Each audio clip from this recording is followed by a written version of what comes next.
જામનગર શહેરમાં હત્યાનો વધુ એક બનાવ નોંધાતા ચકચાર મચી ગઈ છે. નાણાંની ઉઘરામણીમાં બનાવ બન્યો હોવાનું જણાવાયું છે. મળતી માહિતી મુજબ પટેલનગર શેરી નંબર 3માં સંસ્કાર સ્કૂલ સામે હર્ષદ મિલ ચાલી પાછળ રહેતા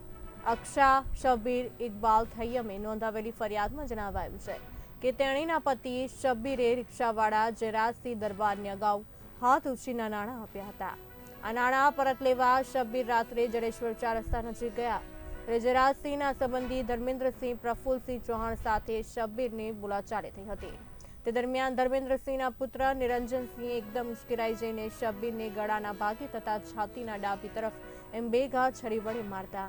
ઈજાઓ પહોંચી હતી, જેને કારણે તેમના પતિ શબ્બીરનું મોત થયું. પોલીસે જામનગરમાં હર્ષદ મિલની ચાલીમાં રહેતા નિરંજનસિંહ ધર્મેન્દ્રસિંહ ચૌહાણ અને તેના પિતા ધર્મેન્દ્રસિંહ પ્રફુલ્લસિંહ ચૌહાણ વિરુદ્ધ હત્યાનો ગુનો દાખલ કરી આગળની તપાસ હાથ ધરી છે. ઘટનાની જાણ થતાં શહેરના પોલીસ અધિક્ષક Jayvirsinh Zala, police inspector N.A. Chavda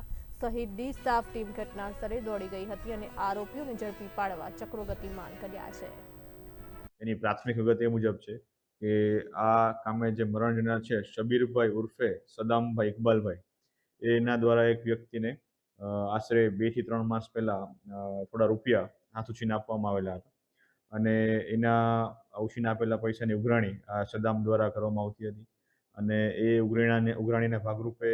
જે વ્યક્તિ પાસેથી પૈસા લેવામાં આવેલા હતા એના દ્વારા પૈસા પરત કરવામાં નહીં આવેલા હોય અથવા તો પરત કરવાનો વાર લાગેલી હોય, જેના આધારે ગઈકાલે સાંજે જે વ્યક્તિ દ્વારા પૈસા લેવામાં આવ્યા હતા એના દ્વારા એમના એક મિત્ર જેનું નામ છે ધર્મેન્દ્રસિંહ પ્રફુલ્લસિંહ ચૌહાણ ઉર્ફે રાધે અને એનો દીકરો છે જે કાસ્કી છે, એ બંને દ્વારા જ્યારે આ સદામ એટલે કે જે મરણ જનાર છે ત્યાં સ્થળ ઉપર આવેલો હોય તેની સાથે બોલાચાલી થતા ગાળાગાળી થતા એકદમ ઉશ્કેરાઈ જઈ અને જે સદામના ગળાના અને છાતીના ભાગે એક છરીનો ઘા લાગવાથી તેનું ઘટના સ્થળેથી ત્યાં જીજી હોસ્પિટલ લઈ જતી સમયે તેનું મોત નીપજ્યું હતું અને આ કામે જે